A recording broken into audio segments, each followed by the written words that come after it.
Hey, what's going on? Guess what we're doing today? We are customizing a Street Glide seat. We're gonna take a factory seat, this factory seat, and try to make it look cool. First things first, we're gonna glue this pan on because I hate when the foam falls off in the middle of doing it.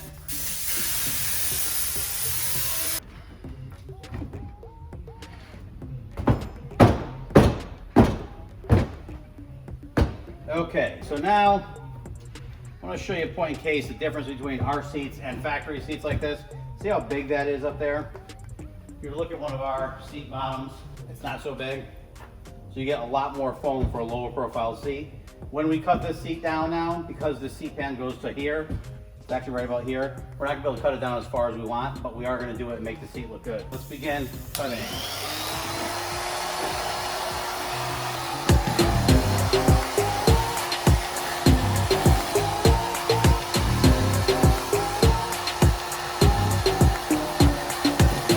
We just did a quick shave down the sides. You can see it already is looking narrower, but now it's going to look way out of proportion, so we're going to start cutting it up.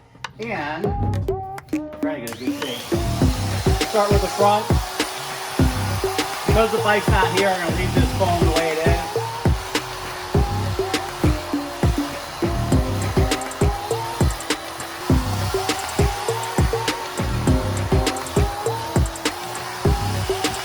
Okay, you can see now it's starting to get lower. Now we're going to cut them back a little bit. I'm going to go right to the seat pan.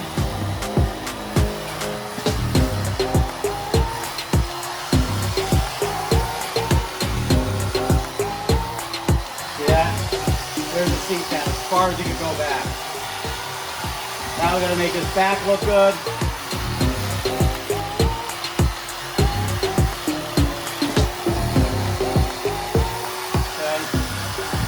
There, seat pan, we don't want to go lower than that. Now we're going to trim up the back here a little bit.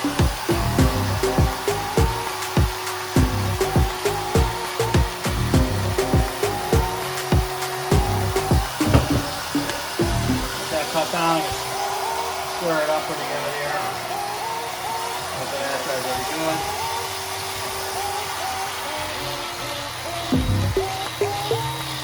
So a lot of times one thing we'll do is we'll actually cut this pan out here, bada boom, that gives you room to push back. So what we're gonna do is I am gonna cut a little bit out of here out. We're gonna put some foam in from underneath here, so that'll act as a back support, and then that'll also stiffen it so it gives us some area or some stability to work with the new foam. Okay, so we just cut out this section of the pan, so that'll give a little bit more area for some foam. Now we're gonna put a firmer foam up underneath here.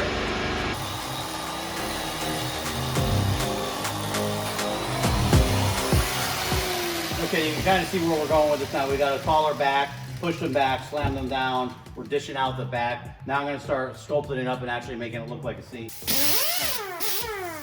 Okay, so you can see we're starting to look like a seat here. It's starting to get some shape. I'm just going to finish squaring this up, and then we're going to put a comfort foam on there, sculpt that, and then get ready to make a cover for it. Comfort foam is on. I'm going to go put a different layer of foam on here. We went a little thicker with this because these guys are a little bit taller, bigger build. I want to make sure they have some good foam underneath them so they don't bottom out in the pan. Now we're going to go do some diamond stitches.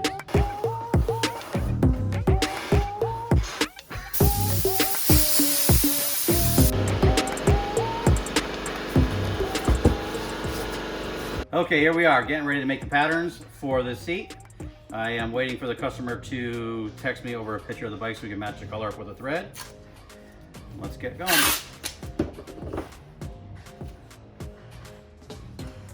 Deja vu, deja vu, deja vu. All right, we got this bad boy taped off, and are we having fun or what? Check this out. No response to my jokes. So now we got it taped off. I'm gonna go through and put the design where we want it. And you know, when you're doing design work, you always want to put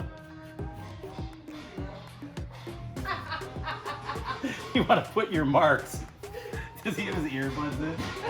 He has his earbuds and he's singing. He sounded like a humpback whale. Yeah. Anyway, so you want to put your seams where the material is going to have to be sewn, obviously. If you try to roll it over too many compound and different designs and shapes, it'll look really wobbly. So anyway, I'm gonna mark this all up really quick. I got kind of sidetracked listening to Derek singing like a whale downstairs. And I'll show you the design that we're coming up with. You ready for this? This is the here's the design. Okay, so you'll see a lot of the designs I do on these style seats. I'll like put a stitch here to kind of break up the fatness of the back of the seat. So I like to put a little top stitch down there. These have to be here because this is actually where the panels meet together. And if you ever wonder why we put these little lines in here, that's so when we cut this piece out and we have to sew it to this piece, we just line them up. So what we'll do is we'll make these little hatch marks, and you'll do like always different, like you might do 1 here and 2 here and 3 here so that it doesn't ever match up with something else. And then from here, we're just gonna go through and cut these out, transfer it to the vinyl that's going on. We're gonna make the diamond stitch, but I need the bicolor. What I'm doing now is I'm just transferring my pattern to the material. And what we want to do is we want to add 3/8 of an inch allowance, seam allowance here for where we stitch, because when you sew, you always have to have a little bit of extra. That's your savage. And so anyways, we're adding that. And then I'm going to go through and mark anywhere I put my little V's, or where I'm going to put my V's to show me where to mark or sew what panel to what. It's a little early this morning and I can't talk, so you're going to have to get used to it. I'm going to mark here. I'll leave it long.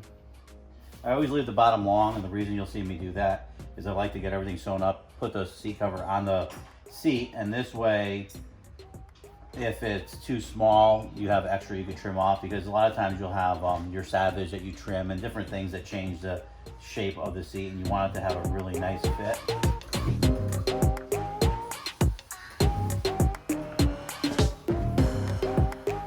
Okay, so what I'm doing right now is actually plotting out our diamonds. One of the critical parts of making diamonds is to make sure that your center lines intersect perfectly and all of your diamonds are symmetrical. What happens when you put your pattern on there and you go to actually stitch it together, if your diamonds are different shapes, when you sew around the corner, it's gonna really look totally different from the left to right side of the seat. That's also a problem when you have a seat that's like not symmetrical, because if you make your pattern and the seat itself is not symmetrical, there's no way to make the diamonds look symmetrical. So you're gonna have kind of a sloppy looking seat. I'm gonna go through and finish up making these diamonds, and I'll show you what it looks like before we sew. Now we have these diamonds here, and you can see what's really important is the centers match up, and then also when you measure out, you can always just take from the center line and measure your diamonds, count them out, and make sure that they're all exact. This way, when you sew your pattern on there, it'll be symmetrical. I'm gonna transfer some 1/2 inch sew foam on here. One thing I wanted to say is we get a lot of people asking about selling our car and motorcycle seat pans and foam so that people can actually do this at home themselves, which is really cool, because that is why we do these videos. We really want to encourage people to do this stuff because it's actually really fun and rewarding, and it's great to work with your hands. The reason that we don't sell them is because our seats are pretty recognizable to that they're ours, and if people are learning how to do stuff, it might not be up to the quality level that we would kind of want for our products. So people might assume that that's stuff that we did.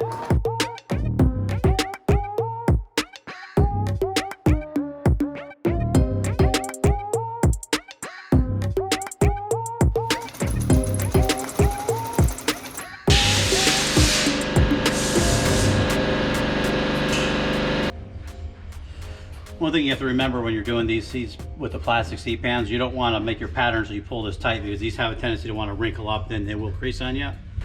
When you put them on the bike, they will stretch out, but if you pull it too tight, then your seat's gonna look like a banana.